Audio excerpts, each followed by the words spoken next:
Hello friend, good morning. स्वागत है आप सभी का नित्या टैग पर। तो आज का हमारा टॉपिक है डीसी जनरेटर। डीसी जनरेटर का आज हम लोग छठा भाग देख रहे हैं। तो इस भाग से जुड़े हुए जो भी जानकारी है उसको देखने के लिए आप लोग इस वीडियो को पूरा देखें ताकि आप लोग को सही सही समझ में आ सके। तो चलिए हम लोग शुरू करते हैं डीसी जनरेटर का छठा भाग।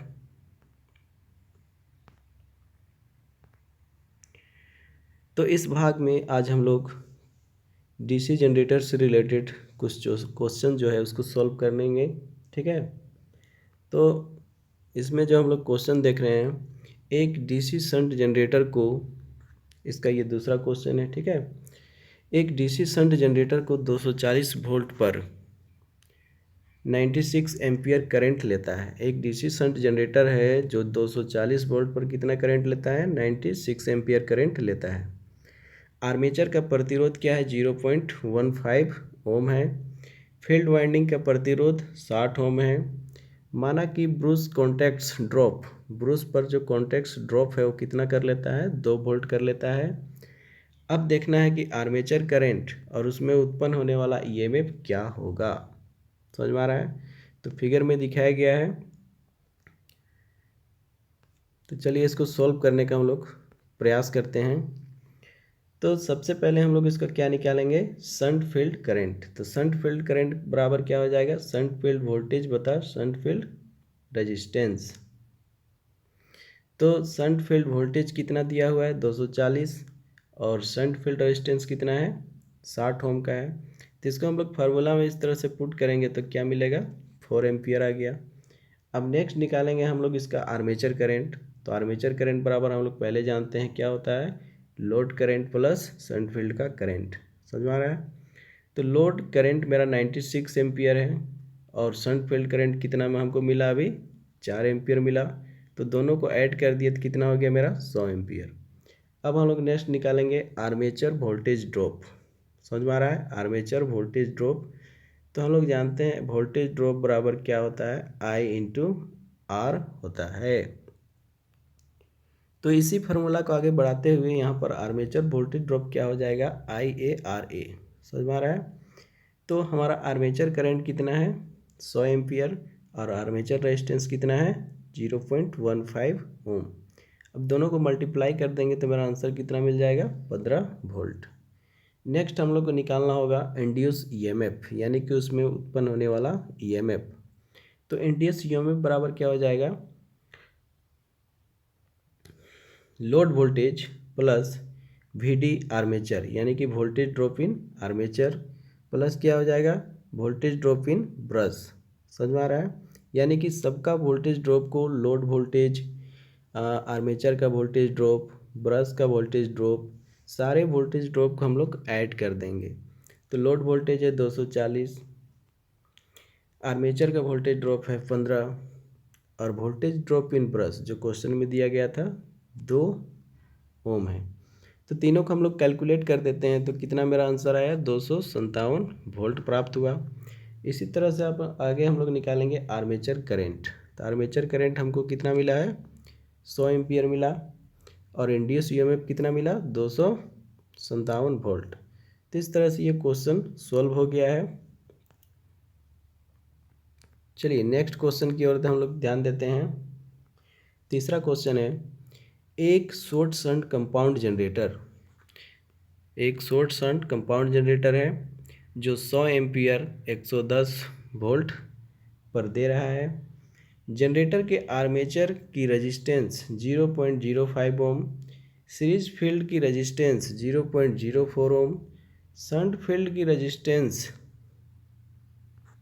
शंट फील्ड की रेजिस्टेंस जो है 57 ओम, स्ट्रे हानिया जो है कितना है? 852 वाट के बराबर है। जनरेटर की उत्पन्न ईएमएफ कॉपर हानिया प्रत्येक प्रतिरोध में तथा ओवरऑल दक्षता, यानी कि उसका एफिशिएंसी ज्ञात करना है। तो चलिए इसको हम लोग सॉल्व करते हैं। ये जो फिगर बना हुआ है तो फिगर में क्या दिया हुआ है? यहाँ पर देखिए सीरीज फील्ड का रेजिस्टेंस कितना है? 0.04 ओम। शंट फील्ड का रेजिस्टेंस कितना हो गया 57 ओम। आर्मेचर का रेजिस्टेंस कितना हो गया 0.05 ओम। इसका करंट क्या हो गया 100 एम्पियर और वोल्टेज कितना हो गया 110 वोल्ट हो गया। समझ में आ गया। तो चलिए सॉल्व करते हैं इसको। सबसे पहले निकालना होगा इसका voltage drop in series field. Series field में कितना वोल्टेज ड्रॉप कर रहा है। तो वोल्टेज ड्रॉप का फॉर्मूला क्या होगा आई इंटू आर होता है। तो यहाँ पर हम लोग निकाल रहे हैं सीरीज फील्ड का वोल्टेज ड्रॉप, तो क्या हो जाएगा I S C into R S E, है ना। Series field current into series field resistance. Series field current कितना हो गया 100 एम्पियर और सीरीज फील्ड रेजिस्टेंस कितना हो गया 0.4, तो कैलकुलेट किए तो कितना आ गया 4 वोल्ट आ गया। नेक्स्ट निकालेंगे हम लोग शंट फील्ड वोल्टेज। तो शंट फील्ड वोल्टेज बराबर क्या हो जाएगा load voltage plus series voltage drop. तो लोड वोल्टेज 110 हो गया, सीरीज वोल्ट हो गया 4 वोल्ट, तो टोटल कितना मिला 114 वोल्ट हो गया। नेक्स्ट निकालेंगे शंट फील्ड करंट। तो शंट फील्ड करंट बराबर क्या हो जाएगा शंट फील्ड का वोल्टेज बटा क्या हो जाएगा शंट फील्ड का रेजिस्टेंस। तो शंट फील्ड का वोल्टेज कितना है 114 आ गया मेरा, और शंट फील्ड का रेजिस्टेंस कितना है 57 ओम है। तो दोनों को डिवाइड कर दिए तो कितना आ गया 2 एम्पियर मेरा करंट आ गया। अब आगे हम लोग निकालेंगे आर्मेचर करंट। तो आर्मेचर करंट बराबर क्या हो जाएगा load current plus shunt field current. तो दोनों को हम लोग ऐड कर देंगे तो यहाँ पर हमको कितना प्राप्त हुआ 102 एम्पियर। अब आगे निकालना पड़ेगा हमको आर्मेचर वोल्टेज ड्रॉप, वही निकालना था। तो फार्मूला क्या हो जाएगा armature current into armature resistance.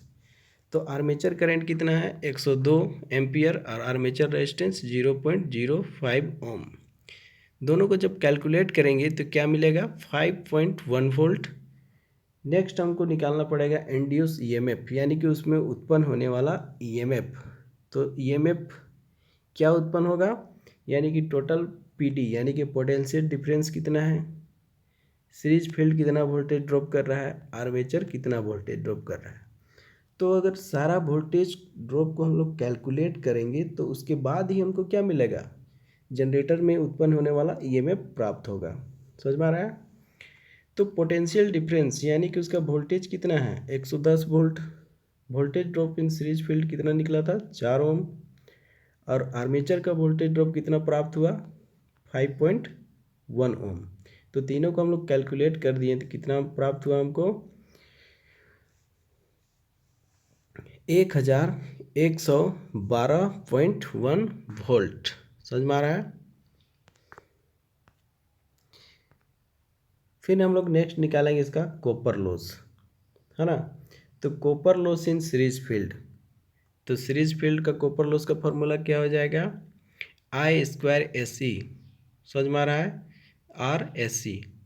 तो इसमें जो करंट है तो 100 एम्पियर करंट में मेरा यहाँ पे दिया गया है, तो आई स्क्वायर है फार्मूला में। तो क्या करेंगे 100 इंटू 100 और सीरीज फील्ड का रेजिस्टेंस कितना है 0.4, तो इसको कैलकुलेट करेंगे तो 400 वाट आ गया। फिर निकालेंगे copper loss in shunt field. Shunt field कितना लॉस कर रहा है, तो इसी तरह से फार्मूला हो जाएगा शंट फील्ड करंट का स्क्वायर और शंट फील्ड रेजिस्टेंस। तो शंट फील्ड करंट कितना है 2 एम्पियर है तो 2 इंटू 2 हो गया, इंटू शंट फील्ड रेजिस्टेंस कितना है 57 ओम। तो इस तरह से कितना हो गया 228 वाट हो गया। फिर नेक्स्ट निकालेंगे कॉपर लॉस इन आर्मेचर। तो आई ए, है ना, आर्मेचर करंट का स्क्वायर हो जाएगा आर्मेचर रेजिस्टेंस। तो आर्मेचर करंट मेरा कितना है 102 एम्पियर, 102 गुना 102 इंटू कितना हो गया 0.05। इसको हम लोग कैलकुलेट करेंगे तो कितना प्राप्त होगा 520.1 वाट। इस तरह से अब टोटल कॉपर लॉस क्या हो जाएगा समझ में आ रहा है। तो टोटल को हम लोग 400 प्राप्त हुआ, समझ में आ रहा है। फिर दूसरा लॉस कितना निकला था 228, फिर तीसरा कितना मिला हमको 520। तो तीनों को हम लोग कैलकुलेट करेंगे तो कितना हो गया टोटल 1148.1 वाट आ गया। अब हमको इसका निकालना है आगे इफ़िशेंसी। इफ़िशेंसी मतलब क्या हो गया मोटर का इफ़िशेंसी यानी कि उसका कार्य करने का दक्षता। तो इफ़िशेंसी का फार्मूला आप लोग याद रखिएगा, इफ़िशेंसी बराबर क्या होता है आउटपुट बटा इनपुट गुना 100। तो जैसे कि हम लोग आउटपुट बराबर क्या हो जाएगा, वोल्टेज इंटू करेंट, यानी कि किसी भी जनरेटर का वोल्टेज और करंट को हम लोग गुना कर देंगे तो उसका क्या मिलेगा, हमको आउटपुट प्राप्त हो जाएगा। और इनपुट क्या हो जाएगा, वी आई, समझ में आ रहा है, वी आई इंटू क्या हो जाएगा, copper loss plus iron loss. Input में क्या होगा, दोनों चीज़ ऐड होगा, इसको याद रखिएगा, कॉपर लॉस भी होगा और आयरन लॉस भी होता है। तो इफिशियंसी का फॉर्मूला क्या मिल गया, वी आई क्या हो गया, आउटपुट हो गया, और इनपुट क्या हो गया, V into I into copper loss plus iron loss. और इफिशियंसी क्या होता है, हमेशा परसेंट में होता है, इसलिए यहाँ पर इंटू में 100 करेंगे। अब देखते हैं हम लोग, वोल्टेज 110 है और करंट कितना है, 100 है। उसी तरह से इसमें हम लोग पुट कर देंगे तो कॉपर लॉस और आयरन लॉस, तो इसको सॉल्यूशन करेंगे तो हमारा टोटल जो इफिशियंसी है इसका प्राप्त होगा 84.6%। समझ में आ गया। तो आगे देखते हैं इस क्वेश्चन का जो समरी है वो कैसे प्राप्त हुआ। इंड्यूस ईएमएफ हमको कितना मिला, 1112.1 वोल्ट। आर्मेचर लॉस कितना हो गया, 520.1 वाट। सीरीज फील्ड लॉस कितना हो गया, 400 वाट। शंट फील्ड लॉस कितना हो गया, 228 वाट। और आर्मेचर ऑल इफिशिएंसी कितनी हो गई, 84.6%। तो चलिए हम लोग देखते हैं आगे अगला क्वेश्चन।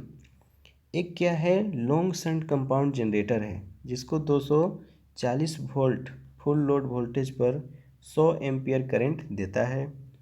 यदि आर्मेचर रेजिस्टेंस 0.1 ओम, सीरीज फील्ड रेजिस्टेंस 0.02 ओम, शंट फील्ड रेजिस्टेंस 100 ओम और इंटरपोल रेजिस्टेंस कितना है, 0.025 ओम है। यदि आयरन और फ्रिक्शन लॉस 1500 वाट हो तो जनरेटर को फुल लोड पर इफिशियंसी ज्ञात करें। यानी कि जनरेटर का फुल लोड डाल देंगे तो उसका इफिशियंसी क्या होगा। तो फिगर में वही दिखाया गया है। जो शंट फील्ड है, शंट फील्ड का रेजिस्टेंस कितना हो गया, 100 ओम। आर्मेचर का रेजिस्टेंस कितना हो गया, 0.1 ओम। सीरीज फील्ड का रेजिस्टेंस हो गया 0.02 ओम और वोल्टेज क्या हो गया, 240 वोल्ट और करंट कितना है इसका, 100 एम्पियर। तो चलिए इसका हम लोग सोल्व करते हैं। तो हम लोग जानते हैं कि आउटपुट बराबर क्या होता है, वोल्टेज इंटू करंट। तो वोल्टेज कितना है, 240, करंट 100 है तो कितना हो गया, 24,000 वाट हो गया। अब टोटल आर्मेचर रेजिस्टेंस क्या हो जाएगा, आर्मेचर रेजिस्टेंस को, टोटल आर्मेचर का रेजिस्टेंस को निकालने के लिए क्या करना होगा, armature resistance, series field resistance, interpole resistance, सारा रेजिस्टेंस को हम लोग एक जगह ऐड कर देंगे तो टोटल आर्मेचर रेजिस्टेंस प्राप्त हो जाएगा। तो यहाँ पर देखते हैं, आर्मेचर रेजिस्टेंस हो गया 0.1 प्लस क्या होगा, series field resistance 0.02 plus interpole resistance कितना है, 0.025 ओम।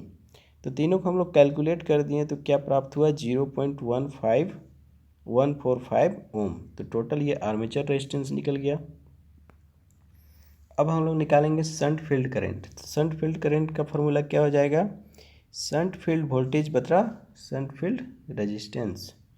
तो शंट फील्ड वोल्टेज कितना है, 240 वोल्ट और शंट फील्ड रेजिस्टेंस कितना है, 100 एम्पियर। तो टोटल हमको यहाँ पे क्या मिल गया, 2.4 एम्पियर प्राप्त हुआ। अब नेक्स्ट निकालते हैं आर्मेचर करंट। तो आर्मेचर करंट बराबर क्या होता है, load current plus shunt field current. तो इस जनरेटर का लोड करंट कितना है, 100 एम्पियर का है और शंट फील्ड करंट कितना है, 2.4 एम्पियर जो यहाँ पे हमको प्राप्त हुआ। तो दोनों को हम लोग जब ऐड करेंगे तो कितना प्राप्त हो गया, टोटल 102.4 एम्पियर। समझ में आ रहा है।